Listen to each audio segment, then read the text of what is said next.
Welcome, Gunrunner.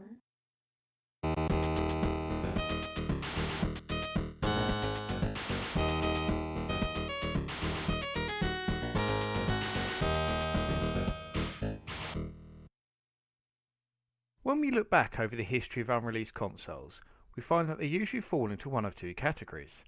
Ideas by major companies that never quite came to fruition, such as the Atari Mirai or the Sega Neptune, or wild fantasies by companies that were never going to have the finances or resources to pull it off, such as the Conix Multisystem and the Infinium Labs Phantom. But there are odd exceptions to this, and one such example is the Super System from arcade giants Namco. I'm the Laird, and I bring you this interesting story. In the 80s, Namco thought that they were untouchable.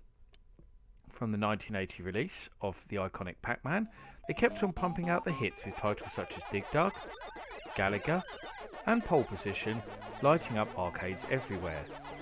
Their arcade division had become so successful that in 1985 they had even taken a controlling stake in one of their biggest rivals, Atari Games. But they were quick enough to realise that with the arcade market dwindling, they needed to move into producing console games, and in 1984 they signed up to become one of the very first third-party publishers for the Nintendo Famicom.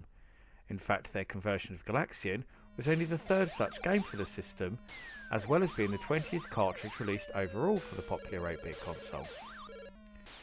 Of course, just a year later the Big N introduced their console to North American audiences too, as the Nintendo Entertainment System, and it wasn't long before it started to take control of that market too.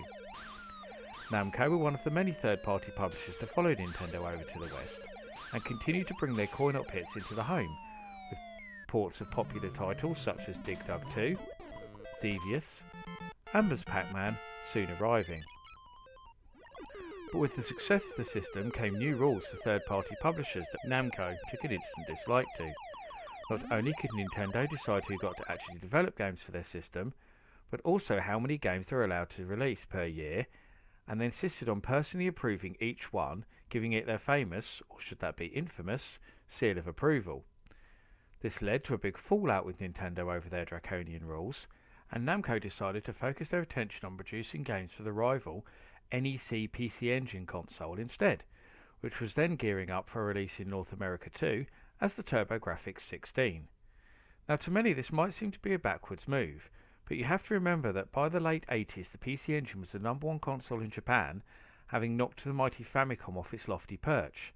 Namco were understandably adamant that they could replicate this success in North America too. It wasn't long before Namco were impressing PC Engine audiences with wonderful coin-op conversions such as Dragon Spirit, Gallagher 88, Final Lap Twin, and Pac-Land. But behind the scenes they were also working on something else, in a further attempt to get their own back on Nintendo. Namco soon announced that they were working on a hugely powerful 16-bit console called the Super System, which was based on their own System 21 arcade hardware, and vague reports of this new hardware started to appear in American magazines such as GamePro and EGM. Penned in for a 1989 release, this new console promised far better specifications than both the rival Super Nintendo and the Sega Mega Drive, but just as Namco were ready to unveil their new system to an expectant world, they bottled it. Namco were worried that they would struggle to find a place in an already crowded market that had become dominated by Sega and Nintendo, but rather than just cancel it completely, they decided to once again turn to their old friends at NEC. Knowing that the PC Engine was now getting surpassed technologically by rival systems, they pitched the Super System as its replacement, and for a while at least, NEC were very interested indeed. But what Namco didn't bank on was PC Engine creators Hudson Soft throwing a big spanner in the works. Once they got word of these plans, they felt understandably threatened by the arcade giant, and were worried that NEC would write them out of the equation completely and buddy up with Namco instead. With an agreement already in place to provide new PC Engine hardware, Hudson rushed the design of their own successor, that they would name the SuperGrafx. This led to NEC cancelling any further talks with Namco and continued on their existing path with Hudson. Unfortunately, the SuperGrafx only offered minor upgrades on the existing PC Engine hardware and didn't give existing owners enough of a reason to upgrade. Only 5 games were ever released for the SuperGrafx, and it sadly never saw a release outside of Japan. So what became of the Super System then, I hear you ask? Well, nothing really. Namco just forgot about it, and they never talked about the idea of releasing their own console ever again.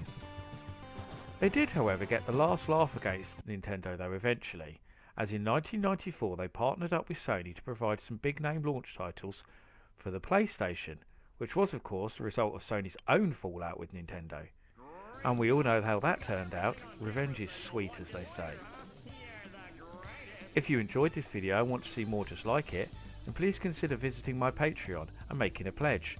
You'll even get access to a host of exclusive new content too. I've been the Retro Laird, and I hope you've enjoyed watching, and I'll see you all again for another video very soon.